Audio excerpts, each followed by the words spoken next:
पिछली सरकारों ने बीमारियां दी, चीनी मिलों को बंद करके यहां पर बेरोजगारी दी, पिछली सरकारों ने यहां पे दंगे करवाए, पिछली सरकारों की सोच ही वही थी। आपने देखा होगा भी, ये लोग जो परिवारवादी हैं, जिनकी सोच केवल अपने परिवार तक सीमित है, जाति का नारा देते हैं, लेकिन जब सत्ता में आते हैं तो तुष्टीकरण की नीतियों की पराकाष्ठा को पूरी करते हुए केवल अपने परिवार के विकास की बात करते हैं, अपने परिवार तक सीमित रह जाते हैं।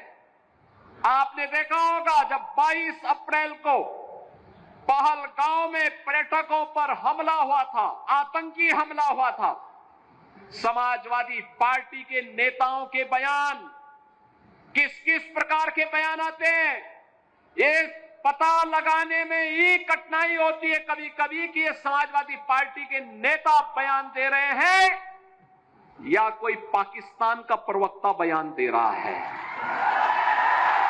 ये पता लगाने में ही कठिनाई हो जा रही है। आपने कल समाजवादी पार्टी के एक पदाधिकारी का मुंबई में दिया गया बयान देखा होगा। इससे पहले कानपुर का एक नौजवान अपने परिवार के साथ गया था पहलगांव, स्वर्गीय शुभम द्विवेदी की निर्मम हत्या कर दी गई।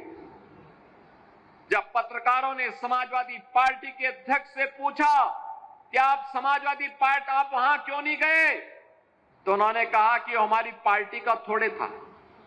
कितना दुर्भाग्यपूर्ण और शर्मनाक बयान है।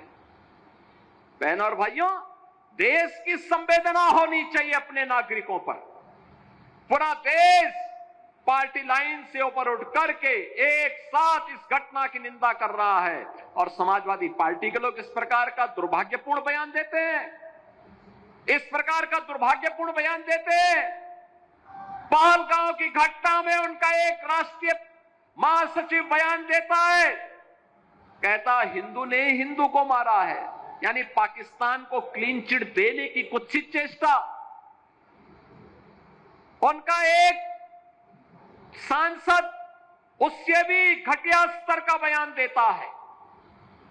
बहनों और भाइयों, जब भी जातिवाद की राजनीति होगी, जब भी विभाजनकारी राजनीति होगी, तो तुष्टीकरण की पराकाष्ठा को पार करते हुए आपकी सुरक्षा के साथ ऐसे ही खिलवाड़ करने का कुत्सित प्रयास करेंगे जैसे वर्तमान में कुछ कांग्रेस के नेता और समाजवादी पार्टी के नेता कर रहे हैं। हमें एक स्वर से निंदा करनी चाहिए। आतंकवाद के खिलाफ देश की लड़ाई प्रधानमंत्री मोदी जी के नेतृत्व में 144 करोड़ के भारत को एक स्वर से लड़ना चाहिए। एक स्वर से प्रधानमंत्री मोदी जी के नेतृत्व में आतंकवाद का नेस्तनाबूद करने के संकल्प के साथ आगे बढ़ना चाहिए। इस संकल्प के साथ अगर हम आगे बढ़ेंगे तो जैसे 10 वर्ष में आपने देश से आतंकवाद को, नक्सलवाद को, उग्रवाद को समाप्त होते हुए देखा होगा, ऐसे ही जो थोड़े तत्व सिर उठाने का प्रयास कर रहे हैं, इनके भी जहन्नुम में जाने के दिन बहुत शीघ्र सामने दिखाई देंगे।